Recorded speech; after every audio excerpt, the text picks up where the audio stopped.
Pues comenzamos recibiendo a José Antonio Sande. Él es terapeuta emocional y colaborador de esta casa. Bienvenido, José Antonio. Hola, buenas. Bueno, con el que hoy vamos a tratar un tema que nos presentas y nos propones bastante interesante: la inseguridad intelectual en los adultos.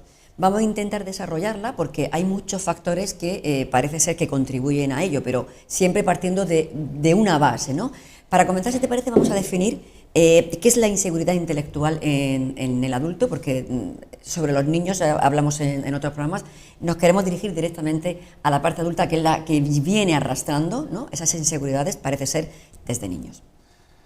La inseguridad intelectual podríamos definirla como la persona que no confía en sus propias cualidades intelectuales o mentales, que no se siente segura de lo que dice o de lo que piensa, o incluso que no se siente segura, fíjate, en algo tan común como una conversación sobre cualquier tema cotidiano. Y estas personas, la verdad, como tú has dicho, es que suelen arrastrar esta situación desde la infancia por factores que se desarrollan generalmente entre los 0 y los 10 años, aunque esto también a veces en la adolescencia sucede, y es un problema porque lo viven por dentro, no lo manifiestan muchas veces, ¿no? Otras se nota, pero al final es como una cualidad desequilibrada en ellos que no tiene ni por qué ser real. Es decir, que realmente lo percibe uno mismo como tal, pero no lo demuestra o no lo proyecta como tal, sino que es una sensación que uno mismo tiene. Sí, es una sensación interna que desde fuera nadie tiene por qué notarlo, ¿no?, pero que la persona está pensando si lo que dice es adecuado, no es adecuado, si está a la altura de la conversación con los demás, si tiene algo que aportar, ¿no?, o incluso a la hora de escribir, si escribiré bien, si escribiré mal, si tendré faltas de ortografía.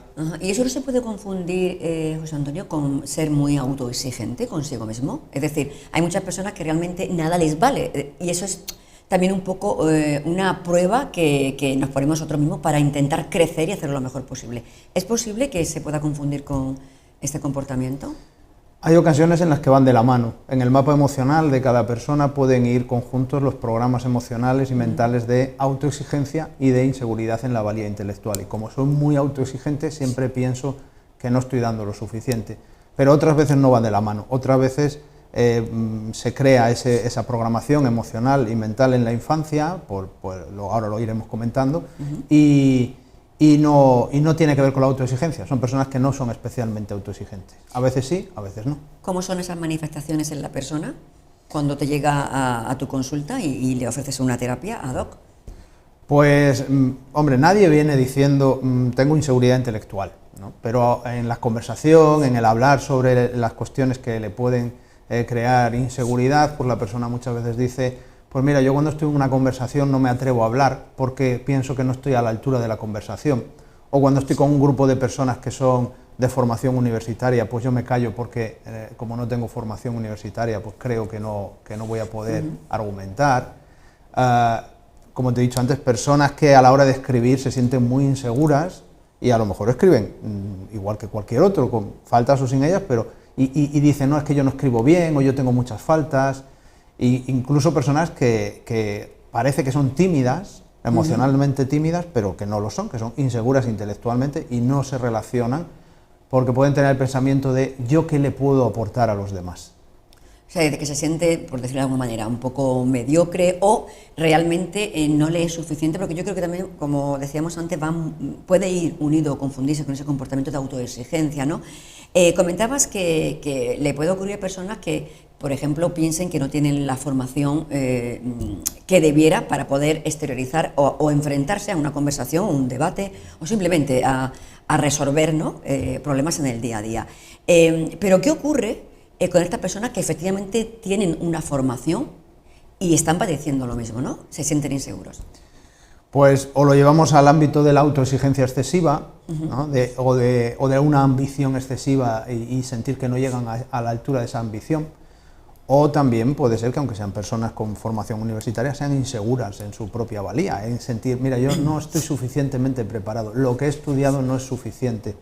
En este sentido, hay personas que se enganchan a estar siempre formándose y formándose, incluso rechazan trabajos para los que están cualificados pero que ellos o ellas sienten que no lo están y entonces dicen, no, yo no estoy a la altura de este trabajo. Y desde fuera, las personas que se lo ofrecen pueden estar convencidas, pero esa cualidad desequilibrada de inseguridad intelectual, por autoexigencia o por sentimiento de inferioridad, les puede llevar a esa situación.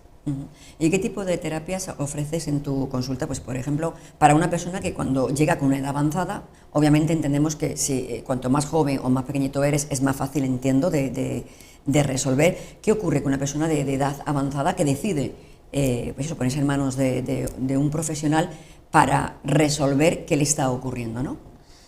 Esta inseguridad intelectual no es una emoción aislada, muchas veces viene combinada, como tú dices, con la autoexigencia, pero a veces también con un sentido de inferioridad o un autoconcepto muy bajo, o miedos o timideces. Entonces el tratamiento no es solo te voy a ayudar a ser segura intelectualmente, sino que hay que abordarlo de una manera un poco más integral.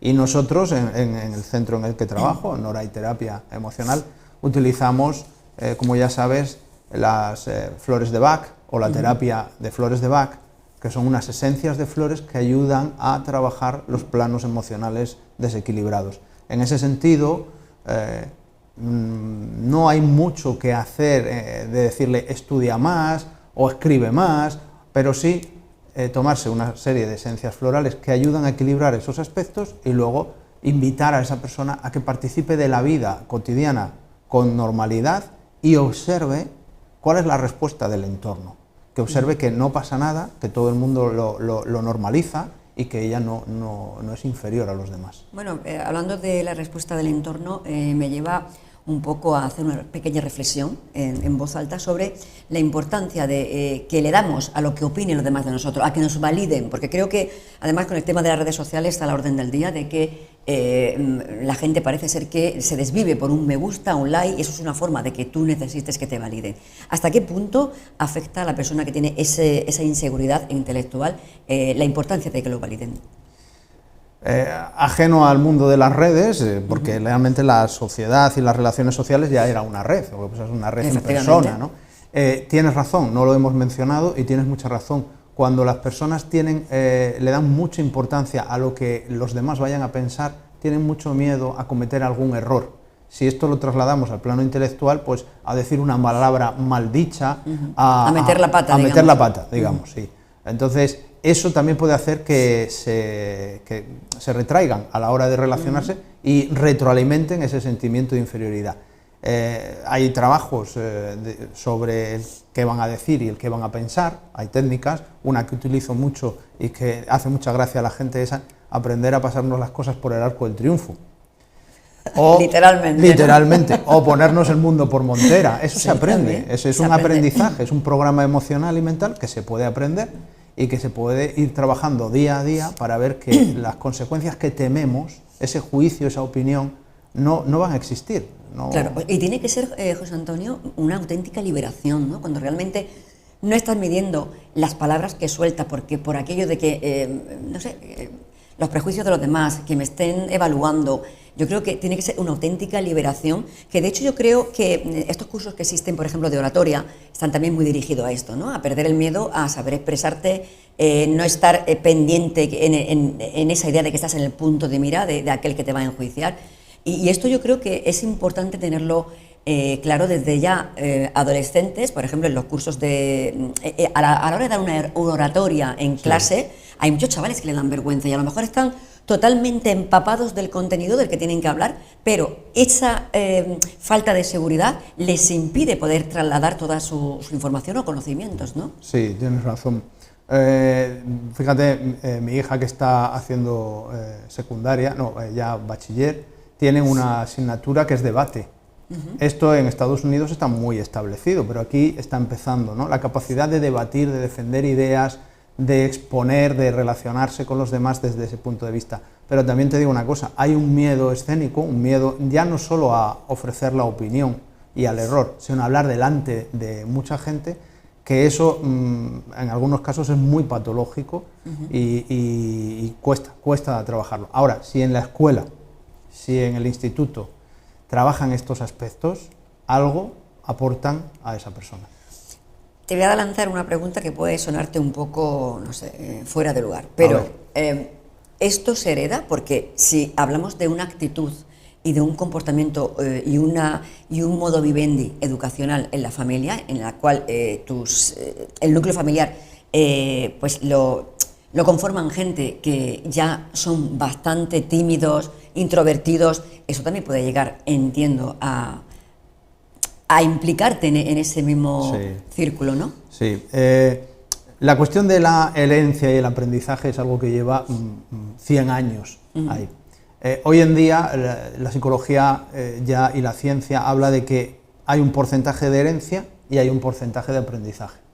Y fíjate, aquí podemos mezclar las dos cosas. Lo que se heredan a veces son actitudes, se heredan programaciones emocionales y mentales, que no va por el código genético. Esto no estamos hablando de biología, pero sí estamos hablando de neurología, ¿no? De aprendizajes del cerebro desde la infancia, desde los 0 a los 10 años. Sí, creencias adquiridas, claro. Sí, que luego los niños repiten y se convierten en adultos que repiten y que trasladan a sus hijos, que no necesariamente a todos, porque luego cada uno tenemos un alma o un ser interior que es el que nos permite diferenciarnos. Claro. Pero es verdad que hay actitudes que los padres sin querer transmiten a sus hijos solamente con el ejemplo, con el estar ahí. Claro, y efectivamente estamos dirigiéndonos esta actitud hacia el adulto, pero obviamente todo esto radica de una raíz, es decir, de una base.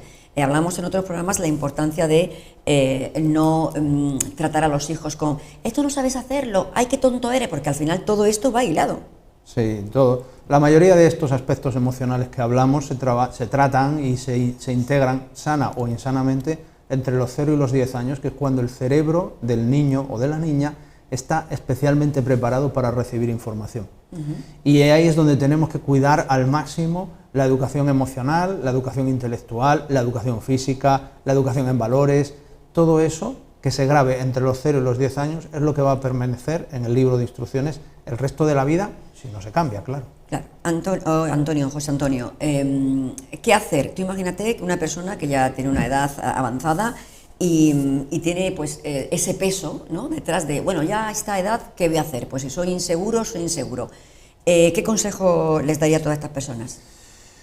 Pues que se pongan en manos de un profesional, psicólogo, psicóloga, terapeutas emocionales, y que les ayuden a trabajarse sobre todo aspectos como la autoestima, la timidez, el miedo al juicio, la necesidad de ser aceptado, el miedo a la equivocación. Equivocarse es natural y cuando llegamos a esa convicción, todos estos aspectos, y voy a añadir uno que parece que no está relacionado, pero lo está, que es el sentimiento de culpabilidad. La culpabilidad, que un día, a ver si es una lacra tremenda, impregna transversalmente todos los aspectos del mundo emocional de las personas. Así que si se quieren trabajar autoestima, timidez, miedo, juicio, necesidad de aceptación, miedo a equivocarse y culpa, están cambiando ya parte de esa inseguridad intelectual. Claro, es una forma de estar atrapado ya, ¿no? Sí. En esto. José Antonio, muchísimas gracias por toda esta información. Nos vemos la siguiente semana y siempre encantado de recibirte. Igualmente, gracias.